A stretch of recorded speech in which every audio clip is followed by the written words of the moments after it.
Baby, ಇಷ್ಟೆಲ್ಲ ಆಗಿದ್ದು ಆ ಶಿವಂನಿಂದ. ತಮ್ಮನ ಮೇಲೆ ತುಂಬ ಪ್ರೀತಿ ಇದೆ ಅನ್ಕೊಂಡಿದ್ದೆ. ಆದರೆ ಅವನಿಗೆ ನನಗಿಂತ ಹಣ, ಮನೆತನದ ಗೌರವ ಮುಖ್ಯ ಆಯಿತು. ನೈಟೆಲ್ಲ ಸ್ಟೇಷನಲ್ಲಿ ಎಷ್ಟೊಂದು ಸೊಳ್ಳೆ ಕಚ್ಚಿತ್ತು ಗೊತ್ತಾ. ಅವನಿಗೆ ನನ್ನ ಮೇಲೆ ಸ್ವಲ್ಪನೂ ಕರುಣೆನೇ ಇಲ್ಲದೆ ಇಲ್ಲೇ ಬಿಟ್ಟು ಹೋಗಿದ್ದಾನೆ. ಅದ್ಯಾರೋ ಬೀದಿಲ್ ಹೋಗೋ ಲೋ ಕ್ಲಾಸ್ ಜನಕ್ಕಾಗಿ ನನ್ನ ಕೇರ್ಲೆಸ್ ಮಾಡ್ತಾನೆ ಎಂದು ಸ್ಟೇಷನ್ ಬದಿ ದೊಡ್ಡ ಆಲದ ಮರದ ಕೆಳಗೆ ದಿಶಾಳ ಬಳಿ ತನ್ನ ಅಳಲನ್ನು ತೋಡಿಕೊಳ್ಳುತ್ತಾ ನಿಂತಿದ್ದ. ಸೋಹಂ ತುಂಬ ಫೀಲ್ನಲ್ಲಿದ್ದ. ಸುತ್ತಲಿನ ಜನಸಂದಣಿ ಕಡಿಮೆಯಾಯಿತು. ಸೋಹಂ ಕೈ ಹಿಡಿದು ಅಲ್ಲೇ ಮರದ ಕಟ್ಟೆಯ ಮೇಲೆ ಕೂರಿಸಿದ ದಿಶಾ. ಡೋಂಟ್ ವರಿ ಸೋಹಂ, ನಿನ್ನ ಜೊತೆ ನಾನಿದ್ದೀನಲ್ಲ. ನೀನು ತುಂಬ ಸ್ಟ್ರೆಸ್ನಲ್ಲಿ ಇದ್ದೀಯಾ, ಸ್ವಲ್ಪ ರಿಲ್ಯಾಕ್ಸ್ ಆಗು ಎಂದವಳು ಸೋಹಂ ಹತ್ತಿರಕ್ಕೆ ಸರಿದು ಅವನ ತಲೆಯನ್ನು ತನ್ನ ಎದೆಯ ಮೇಲೆ ಇಟ್ಟುಕೊಂಡು ಸಮಾಧಾನಿಸತೊಡಗಿದಳು. ಸುಮ್ಮನಿದ್ದ ಸೋಹಂನ ಕೈಗಳು ಮೆಲ್ಲಗೆ ದಿಶಾಳ ಸೊಂಟ ಬಳಸಿದವು. ದಿಶಾಳ ತುಟಿಗಳ ಮೇಲೆ ಸಣ್ಣ ನಗು ಮಿಂಚಿ ಮರೆಯಾಯಿತು. ಸ್ವಲ್ಪ ಹೊತ್ತಿನವರೆಗೂ ಈ ಸಮಾಧಾನದ ನಾಟಕ ನಡೆದೇ ಇತ್ತು. ನಂತರ ದಿಶಾಳೆ ದೂರ ಸರಿದು ನಿಂತು, ಬಾ ಬೇಬಿ, ನಮ್ಮ ಫಾರ್ಮ್ ಹೌಸ್ಗೆ ಹೋಗೋಣ. ನಿನಗೆ ಹೇಗಿದ್ರೂ ಸ್ವಲ್ಪ ರೆಸ್ಟ್ ಬೇಕು. ಸಂಜೆ ಮನೆಗೆ ಹೋದರೆ ಆಯಿತು. ಅವಳ ಮಾತಿಗೆ ಕೋಲೆ ಬಸವನ ಹಾಗೆ ತಲೆ ಆಡಿಸಿದ ಸೋಹಂ ದಿಶಾಳ ಹಿಂದೆ ಹೊರಟ. ವಾರಿದಾಳ ಕೆನ್ನೆ ತಟ್ಟಿದರು ಖುಷಿಯಿಂದ ಸುಲೋಚನಾ. ಬರಲೇಬೇಕು ಆಂಟಿ, ನಾನು ಧರಣಿಯ ಕ್ಲೋಸ್ ಫ್ರೆಂಡ್. ಅವಳಂತೂ ನಮ್ಮನ್ನೆಲ್ಲ ಮರೆತೇ ಬಿಟ್ಲು. ನಾನು ಅವಳಿಗೆ ಹಿಂದೆ ಎಷ್ಟೊಂದು ಹೆಲ್ಪ್ ಮಾಡಿದ್ದೆ. ಬಟ್ ಈಗ ಅವಳೆಲ್ಲವನ್ನು ಮರೆತು ಇಲ್ಲಿ ಆರಾಮಾಗಿದ್ದಾಳೆ. ಒಂದು ದಿನ ಕೂಡ ಆ ಕಡೆ ಬಂದು ನಾವೆಲ್ಲ ಹೇಗಿದ್ದೀವಿ ಎಂದು ನೋಡಿಲ್ಲ, ಮಾತಾಡ್ಸಿಲ್ಲ. ಸುಮ್ಮನೆ ಹೇಳ್ತಾರಾ, ಅಲ್ಪನಿಗೆ ಐಶ್ವರ್ಯ ಬಂದರೆ ಅರ್ಧ ರಾತ್ರಿಲಿ ಕೊಡೆ ಹಿಡಿದುಕೊಂಡನಂತೆ. ಹಾಗಾಯ್ತು ಇವಳ ಕತೆ ಎಂದು ಮುಖ ಸಪ್ಪಗೆ ಮಾಡಿ ನಿಂತಳು ವಾರಿದ. ಅವಳನ್ನು ನೋಡಿ ಸುಲೋಚನರಿಗೆ ಅಯ್ಯೋ ಅನಿಸಿತು. ಹಾಗೇನಿಲ್ಲಮ್ಮ, ಅವಳು ಸ್ವಲ್ಪ ಬ್ಯುಸಿಯಾಗಿದ್ದಾಳೆ. ಈಗ ಓದಿಕೊಳ್ಳಬೇಕಲ್ಲ. ನಿನ್ನ ಮದುವೆಗೆ ಹೇಗಿದ್ರೂ ಬರ್ತಾಳಲ್ಲ ಎಂದರು ಸಮಾಧಾನಿಸುವಂತೆ. ಅಷ್ಟಕ್ಕೆ ಸುಮ್ಮನಿರದ ವಾರಿದ, ಅಷ್ಟೇ ಆಗಿದ್ರೆ ಬೇಜಾರಾಗ್ತಿರ್ಲಿಲ್ಲ ಆಂಟಿ.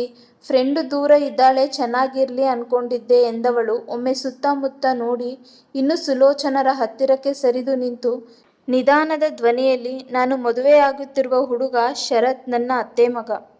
ಅವನು ಮೊದಲು ಚೆನ್ನಾಗೇ ಇದ್ದ, ಎಲ್ಲರಂತೆ ಎಷ್ಟು ಪರ್ಫೆಕ್ಟ್ ಆಗಿ ನಡೀತಿದ್ದ. ಅವನ ಕಾಲು ಹಾಗೆ ಆಗಲು ನಿಮ್ಮ ಸೊಸೆಯೇ ಕಾರಣ. ತಪ್ಪು ಮಾಡಿದ್ದೇನೆ ಎಂದು ಸ್ವಲ್ಪನೂ ಗಿಲ್ಟಿಲ್ಲದೆ ಶಿವಂ ಸರ್ನ ಮದುವೆಯಾದ ನಂತರ ತನ್ನ ದೊಡ್ಡಸ್ತಿಕೆ ತೋರಿಸಲು, ಸಿಂಪತಿಗಿಟ್ಟಿಸಿಕೊಳ್ಳಲು ಅವಳೇ ಟ್ರೀಟ್ಮೆಂಟ್ ಕೊಡಿಸಿದ್ದಾಳೆ. ನಿಮಗೆ ಈ ವಿಷಯ ತಿಳಿದಿಲ್ಲ ಅನ್ಸುತ್ತೆ. ಒಂದು ಟೈಮಲ್ಲಿ ಶರತ್ ಧರಣಿನ ತುಂಬ ಪ್ರೀತಿಸುತ್ತಿದ್ದ. ಅವನ ಪ್ರೀತಿನ ಎಡಗಾಲಲ್ಲಿ ಒದ್ದು ಬಂದವಳು ಈ ಧರಣಿ ಎಂದು ತನ್ನ ಕಣ್ಣೀರು ಒರೆಸಿಕೊಂಡ ವಾರಿದ. ಇವಳಿಂದಾನೇ ನನ್ನ ಶರತ್ ಇವತ್ತು ಕುಂಟನಂತೆ ಓಡಾಡುತ್ತಿರುವುದು ಎಂದವಳು ಅಲ್ಲಿ ನಿಲ್ಲದೆ ಶರತ್ ಇದ್ದ ಕಡೆ ನಡೆದಳು. ಮೊದಲೇ ಚಿಕ್ಕ ಮಗನ ವಿಷಯದಲ್ಲಿ ಅಸಮಾಧಾನದಿಂದ ಇದ್ದ ಸುಲೋಚನಗೆ ವಾರಿದ ಹೇಳಿದ ವಿಷಯ ಮನದಲ್ಲಿ ಕೋಲಾಹಲವನ್ನು ಎಬ್ಬಿಸಿತ್ತು. ಇವಳು ತಪ್ಪು ಮಾಡಿಲ್ಲ ಅಂದಮೇಲೆ ಅವನಿಗೆ ಟ್ರೀಟ್ಮೆಂಟ್ ಯಾಕೆ ಕೊಡಿಸಿದ್ಲು, ಅದು ನನ್ನ ಮಗನ ದುಡ್ಡಲ್ಲಿ. ಹೀಗೆ ಏನೇನೋ ಯೋಚನೆಗಳು ಸುಲೋಚನರ ಓಡಾಡತೊಡಗಿತ್ತು. ಶಾಂತವಾಗಿದ್ದ ಕೊಳದಲ್ಲಿ ಕಲ್ಲೆಸೆದಂಥ ಸ್ಥಿತಿ. ಧರಣಿ ಶಿವಂ ಮಾತ್ರ ಗಂಗಾಳ ಸಹಾಯದಿಂದ ಸಂಜೆ ಹಳ್ಳಿಗೆ ಹೋಗಲು ಬೇಕಾಗಿದ್ದ ಪ್ಯಾಕಿಂಗ್ ಶುರು ಮಾಡಿದ್ದರು. ಧರಣಿಯ ಮನಸ್ಸು ಎಲ್ಲ ಮರೆತು ಸ್ವಲ್ಪ ದಿನ ನೆಮ್ಮದಿಯನ್ನು ಬಯಸುತ್ತಿತ್ತು. ಅಲ್ಲೇ ಸರಿಯಾದ ಸಮಯ ನೋಡಿ ಶಿವಂನ ಬಳಿ ಒಡವೆ ಕಳೆದು ಹೋದ ವಿಷಯ ಹೇಳಬೇಕು ಎಂದುಕೊಂಡಿದ್ದಳು. ಸಂಜೆ ಸಮಯವಾದರೂ ಸೋಹಂನ ಸುಳಿವಿಲ್ಲ. ಪೇಪರ್ ಓದುತ್ತಾ ಕುಳಿತ ರಾಜೇಂದ್ರರ ಬಳಿ ಬಂದ ಸುಲೋಚನಾ, ನಿಮಗೆ ಸ್ವಲ್ಪನೂ ಟೆನ್ಷನ್ನೇ ಆಗ್ತಿಲ್ವೇನ್ರಿ? ಅವನು ಬುದ್ಧಿ ಕಲೀಲಿ ಅಂತ ನಿನ್ನೆ ಸ್ಟೇಷನ್ನಲ್ಲೇ ಬಿಟ್ಟು ಬಂದಿದ್ದಾನೆ ಶಿವಂ. ಅವನ ಬಗ್ಗೆ ಜಾಸ್ತಿ ಕೇಳೋಕೆ ಹೋದ್ರೆ ಸಿಡಿಮಿಡಿ ಅಂತಾನೆ. ಈಗ ನೋಡಿದ್ರೆ ಗಂಡ ಹೆಂಡತಿ ಇಬ್ಬರು ಹಳ್ಳಿಗೆ ಹೊರಟು ನಿಂತಿದ್ದಾರೆ. ಸೋಹಂ ಇನ್ನೂ ಮನೆಗೆ ಬಂದಿಲ್ಲ. ಅವನ ಬಗ್ಗೆ ಯಾರಿಗೂ ಕಾಳಜಿನೇ ಇಲ್ಲ ಎಂದು ಅಫ್ಟಿಯರ್ ಮೆಟ್ಟಿಲಿಳಿದು ನಡೆದು ಬರುತ್ತಿದ್ದ ಶಿವಂ ಧರಣಿಯ ಕಡೆ ನೋಡಿ ಸಿಟ್ಟಾದರು ಸುಲೋಚನಾ. ತಾಯಿಯ ಮಾತನ್ನು ಕೇಳಿಸಿಕೊಳ್ಳುತ್ತಾ ಬಂದ ಶಿವಂ, ಮಾಮ್, ನಿಮ್ಮ ಮಗನೇನು ಸಣ್ಣ ಮಗುನ ಹುಡುಕಿ ಕರೆತರಲು ಮನೆ ದಾರಿ ಗೊತ್ತಿಲ್ವಾ? ನಾನು ಕಷ್ಟಪಟ್ಟು ದುಡಿದ ದುಡ್ಡನ್ನು ನುಂಗಿ ನೀರು ಕುಡಿದಿದ್ದಾನೆ. ಅವನಿಗೆ ಆ ದಿಶಾಳ ಸಪೋರ್ಟ್ ಬೇರೆ. ಆಫೀಸ್ಗೆ ನೆಟ್ಟಗೆ 4 ದಿನ ಬಂದಿಲ್ಲ. ಹುಡುಗಿರೆಲ್ಲ ಅವನ ಬಗ್ಗೆ ಕಂಪ್ಲೇಂಟ್ ಮಾಡಲು ಶುರು ಮಾಡಿದ್ದಾರೆ. ಜೇಬಲ್ಲಿ ಬಿಡುಗಾಸು ಇಲ್ಲದಿದ್ದಾಗ ಮನೆ ದಾರಿ ನೆನಪಾಗುತ್ತೆ ಬಿಡಿ ಎಂದು ಕಿಡಿಕಾರಿದ ಶಿವಂ. ಹೌದಪ್ಪ, ನಿನಗೆ ಈಗ ಮದುವೆಯಾಗಿದೆ, ಸಂಸಾರಸ್ಥ. ತಮ್ಮ ಯಾಕೆ ಬೇಕು ಅಲ್ವಾ? ಅವನಿಗೆ ತಿಳುವಳಿಕೆ ಕಡಿಮೆ. ತಪ್ಪು ಮಾಡಿದ ಅಂತ ದೂರ ತಳ್ಳಲು ನನ್ನದು ಹೆತ್ತ ಕರುಳು.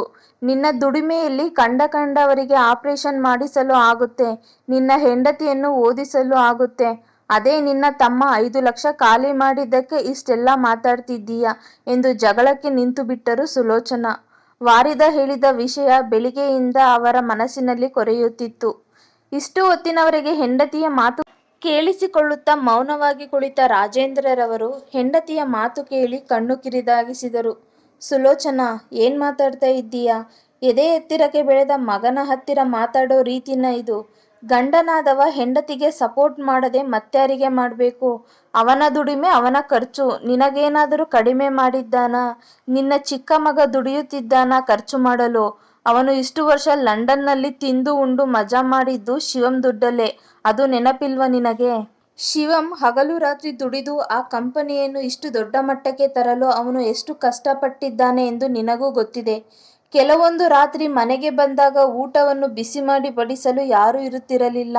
ನೀನು ಮಂಡಿ ನೋವು ಎಂದು ಮಲಗಿದರೆ ನಾನು ಹಾರ್ಟ್ ಪೇಷಂಟ್. ಎಷ್ಟೋ ದಿನ ಬೆಳಿಗ್ಗೆ ತಿಂಡಿ ತಡವಾದಾಗ ಹೊರಗಿನ ಖರ್ಚು ಕಡಿಮೆ ಮಾಡಲು ತಂಗಳನ್ನ ತಿಂದು ಓಡಿದ್ದಾನೆ. ಅವಾಗಿನ ನಮ್ಮ ಪರಿಸ್ಥಿತಿ ಹೇಗಿತ್ತು ಯೋಚಿಸಿದ್ದೀಯಾ? ನಾನು ಸಾಲ ಮಾಡಿಕೊಂಡು ಲಾಸ್ನಲ್ಲಿ ಇದ್ದೆ. ಮನೆ ಹರಾಜಿಗೆ ಬಂದಿತ್ತು. ನಂಬಿಕೊಂಡ ಸ್ನೇಹಿತರೆಲ್ಲ ಕೈಕೊಟ್ರು. ಬೇರೆ ಯಾರು ಯಾಕೆ, ನನ್ನ ತಂಗಿ ದಮಯಂತಿ ಕೂಡ ಇತ್ತ ಕಡೆ ಮುಖ ಹಾಕ್ತಾ ಇರಲಿಲ್ಲ.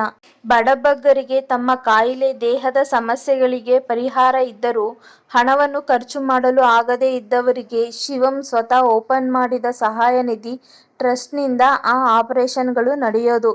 ಇದಕ್ಕೆ ತುಂಬಾ ಜನ ಧನ ಸಹಾಯ ಮಾಡುತ್ತಿದ್ದಾರೆ. ನಮ್ಮ ಶಿವಂನ ಫ್ರೆಂಡ್ ಹೊರದೇಶದ ಕೆಲವು ಡಾಕ್ಟರ್ಗಳು ಬಂದು ಇಲ್ಲಿ ಚಿಕಿತ್ಸೆ ನೀಡ್ತಾರೆ. ಅದೊಂದು ಪುಣ್ಯದ ಕೆಲಸ.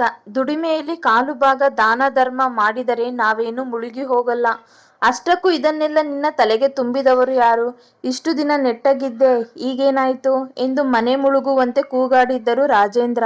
ಶಾಂತ ಸ್ವಭಾವದವರಾದ ರಾಜೇಂದ್ರರವರಿಗೆ ಇಂದು ಹೆಂಡತಿ ಮಾತನಾಡಿದ್ದು ಹಿಡಿಸಲಿಲ್ಲ. ಅದೂ ಅಲ್ಲದೆ ರೂಮಿನಲ್ಲಿ ಇರುವಾಗ ಶರತ್ ಧರಣಿಯ ಸ್ನೇಹದ ಬಗ್ಗೆ, ಅವರ ಆಪರೇಷನ್ ಬಗ್ಗೆ ತುಂಬಾ ಆಳವಾಗಿ ರಾಜೇಂದ್ರರ ಬಳಿ ಮಧ್ಯಾಹ್ನ ವಿಚಾರಿಸಿ ಆಳವಾಗಿ ಸುಲೋಚನಾ ಯೋಚಿಸುತ್ತಿದ್ದುದು ರಾಜೇಂದ್ರರ ಗಮನಕ್ಕೆ ಬಂದಿತ್ತು. ಆದರೂ ಪ್ರಶ್ನಿಸದೆ ಸುಮ್ಮನಿದ್ದರು. ಎಲ್ಲಿ ಸೊಸೆಯ ಮೇಲೆ ಅನುಮಾನ ಪಡುತ್ತಿರುವಳೋ ಎಂಬ ದಿಗಿಲಾಯಿತು ರಾಜೇಂದ್ರರಿಗೆ. ಗಂಡನ ಮಾತಿಗೆ ತಿರುಗಿ ಮಾತನಾಡದ ಸುಲೋಚನಾ ಇನ ಮುಖ ಗಂಟಿಕ್ಕಿಕೊಂಡೇ ನಿಂತಿದ್ದರು. ಧರಣಿಯ ಕಣ್ಣುಗಳು ತುಂಬಿ ಬಂದವು. ಅಮ್ಮನಂತೆ ತನ್ನನ್ನು ಅಕ್ಕರೆಯಿಂದ ನೋಡುತ್ತಿದ್ದ ಅತ್ತೆಗೆ ಇಂದು ಏನಾಯ್ತು?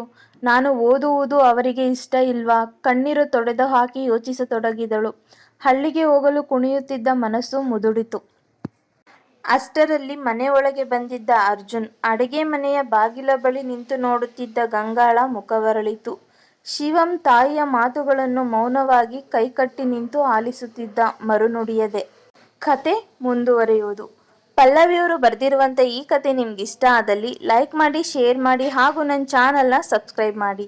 ಯಾರೆಲ್ಲ ಇನ್ನೂ ಸಬ್ಸ್ಕ್ರೈಬ್ ಮಾಡ್ದೇನೆ ಕತೆ ಓದ್ತಾ ಇದ್ದೀರೋ ಪ್ಲೀಸ್ ಸಬ್ಸ್ಕ್ರೈಬ್ ಮಾಡ್ಕೊಂಡು ಕತೆ ಓದಿ. ಹಾಗೆ ಕತೆ ಹೇಗಿದೆ ಅಂತ ಕಮೆಂಟ್ ಮೂಲಕ ತಿಳಿಸಿ. Thank you.